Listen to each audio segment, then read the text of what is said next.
Ketika acara pemberian sedekah kepada masyarakat kerajaan, tiba-tiba Dewi Amba muncul dari antara masyarakat yang hadir. Hal tersebut sontak membuat Ratu Satyawati dan Bisma terkejut. Ibu Ratu Satyawati menanyakan apa tujuan Dewi Amba ke Hastinapura. Dewi Amba memberitahukan tujuannya yaitu menawari Bisma menikah atau kematian.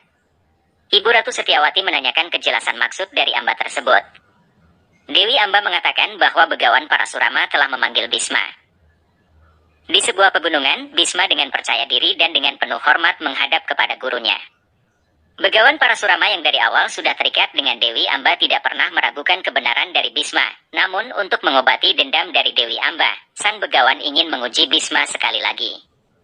Sang Begawan lalu membuat busur dari petir lalu melepaskan anak panahnya ke langit untuk mengundang meteor. Melihat meteor tersebut, Bisma yang sudah membawa busur di tangannya lalu melepaskan anak panahnya untuk menghadang meteor tersebut. Ketika dua benda tersebut bertabrakan tiba-tiba berubah menjadi taburan bunga dan hal itu menjadi salam hormat dari Bisma kepada Sang Begawan. Sang Begawan lalu berlari menghampiri Bisma dan menendangnya. Sang Begawan terus menghajar Bisma dengan tangan kosong namun Bisma tidak sedikit pun melawan. Bisma terus dihajar oleh Parasurama hingga jatuh ke sungai dan tetap dikejar oleh Begawan Parasurama dan dipukul hingga naik ke daratan lagi. Parasurama langsung melompat dari air untuk mengejar Bisma yang sudah terlempar di daratan terlebih dahulu.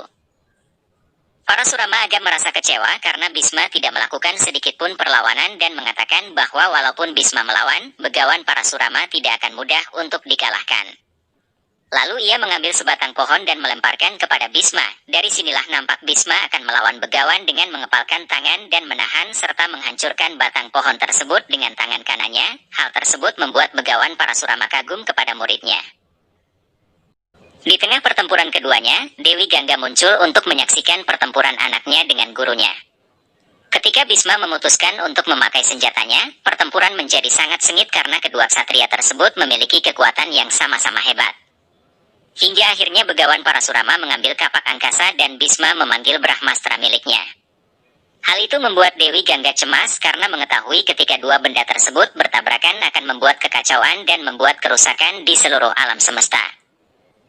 Parasurama melemparkan kapak angkasa miliknya diiringi dengan Bisma juga melemparkan Brahmastra miliknya. Dewi Gangga lalu berdoa kepada Dewa Siwa agar menghentikan dua senjata tersebut agar tidak saling bertumbukan. Dewa Siwa mengamini permohonan dari Dewi Gangga tersebut dan menarik kedua senjata tersebut sebelum keduanya bertumbukan. Setelah kedua senjata tersebut hilang ditarik oleh Siwa, pemilik Trisula ini muncul dan memberikan nasihat kepada Parasurama bahwa Bisma telah melewati ujiannya. Dewi Amba yang merasa belum puas dan belum hilang rasa dendamnya serta belum tenang pikirannya mohon kepada Dewa Siwa agar membiarkan pertarungan dilakukan karena Begawan Parasurama sudah terikat dengan janjinya. Lalu Dewa Siwa memberikan anugerah kepada Dewi Amba bahwa dia akan menjadi penyebab kematian Bisma ketika ia mengincar sebuah tujuan yang besar. Lalu Dewa Siwa meninggalkan mereka semua. Dewi Amba tidak ingin hidup lagi dan berjanji akan lahir kembali serta menjadi penyebab kematian dari Bisma. Di tempat lain, tepatnya di kerajaan Pancala, lahirlah seorang anak perempuan dari Pangeran Drupada. Anak perempuan tersebutlah yang kelak akan menjadi penyebab dari kematian Bisma. Anak tersebut diberi nama Sri Kandi. Sekarang pindah ke kerajaan Gandhara. Dikisahkan bahwa Putri Gandhari merupakan seorang perempuan yang sangat takut dengan kegelapan. Bahkan ketika tidur lalu lampu-lampu di sekelilingnya mati, ia segera menjerit dan memanggil pelayannya untuk segera menyalakan lampunya lagi. Seorang kepala pelayan Gandhari yang bernama Sukda menenangkan Gandhari dengan nasihat-nasihatnya. Selanjutnya di sisi perbatasan Gandhara, seorang prajurit dari Gandhara yang bertugas mengawasi perbatasan melihat sekelompok pasukan besar yang hendak menuju ke Gandhara dan ia segera melaporkan hal tersebut kepada Raja Subala. Di kerajaan, Raja Subala dan istrinya sedang membicarakan tentang kriteria dari calon suami Gandhari. Ketika Raja Subala menanyakan kepada ahli perbintangan terkait nasib Gandhari, dan ketika sang ahli perbintangan tersebut hampir menjawab tiba-tiba prajurit Gandhara datang untuk melapor kejadian yang ia lihat. Kemudian Raja Subala menyiapkan bala tentaranya dan memberitahukan kepada seluruh rakyatnya agar bersiap menghadapi pertempuran. Raja Subala meyakinkan bala tentaranya karena bala tentaranya merupakan prajurit yang terlatih. Kerajaan Gandhara menyiapkan pertahanan setelah melihat gerombolan pasukan yang besar mendekati Gandhara. Pasukan yang sangat besar tersebut dipimpin oleh seseorang dengan bendera putih berlambang emas dan kereta kuda putih yang tak lain adalah Bisma Putra Gangga. Hal tersebut membuat pasukan Gandhara sedikit gentar setelah mendengar ketenaran dari kekuatan Bhisma. Di dalam istana Gandhara, Putri Gandhari merasa cemas dengan keadaan yang terjadi. Ratu Sudarma memberikan penjelasan kepada Gandhari tentang sebuah kepungan dari pasukan yang besar. Karena Gandhari merasa ingin menghilangkan ketakutannya, maka ia mengambil pedang yang ada di dalam ruangan tersebut dan mengajak kakak iparnya untuk ikut dalam medan pertempuran. Secara mengejutkan, pasukan tersebut berhenti dan mengibarkan bendera kuning tanda persahabatan. Raja Subala yang melihat kejadian tersebut memerintahkan prajuritnya untuk membuka gerbang dan mempersilakan Bhisma untuk masuk. Ketika Bhisma sudah masuk ke kerajaan Gandhara, Bhisma mendapat kehormatan yang luar biasa dari Raja Subala, namun Bhisma mengingatkan kapasitas dari Raja Subala sebagai seorang raja.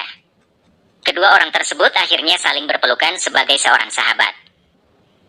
Gandhari yang masih menyimpan rasa curiga segera menuju ke ruang sidang istana. Bhisma memuji penyambutan yang luar biasa dari kerajaan sekutu ini. Lalu Raja Subala menanyakan maksud dan tujuan Bhisma datang dengan membawa pasukan yang sangat besar. Bhisma menjawab bahwa ia datang bukan untuk pertempuran melainkan untuk sebuah persatuan kerajaan, yaitu dengan mengajukan lamaran kepada Putri Gandhari. Ratu Sudarma penasaran karena Bhisma telah bersumpah untuk melajang, lalu putra Ganda menjawab bahwa lamaran tersebut untuk Pangeran Hastinapura yang tak lain adalah Dhritarashtra. Hal tersebut membuat Gandhari senang dan berlari meninggalkan ruang sidang setelah ia hanya mendengar dari pinggir ruang sidang. Namun Raja Subala dan Ratu Sudarma serta Dewan Menteri sedikit kurang setuju dengan Pangeran Dhritarashtra. Sedangkan Gandhari yang sedang senang di taman bersama kakak iparnya dan juga Sukda. Di sidang istana, Bhisma memohon agar lamarannya diterima, namun Raja Subala belum memberikan jawaban secara pasti. Gandhari menanyakan perihal calon suaminya tersebut kepada kakak iparnya. Sang kakak ipar memberitahu nama dari calon suami Gandhari tersebut. Sedangkan di Hastinapura, Dhritarashtra membayangkan ketika namanya diagung-agungkan oleh masyarakat Hastinapura.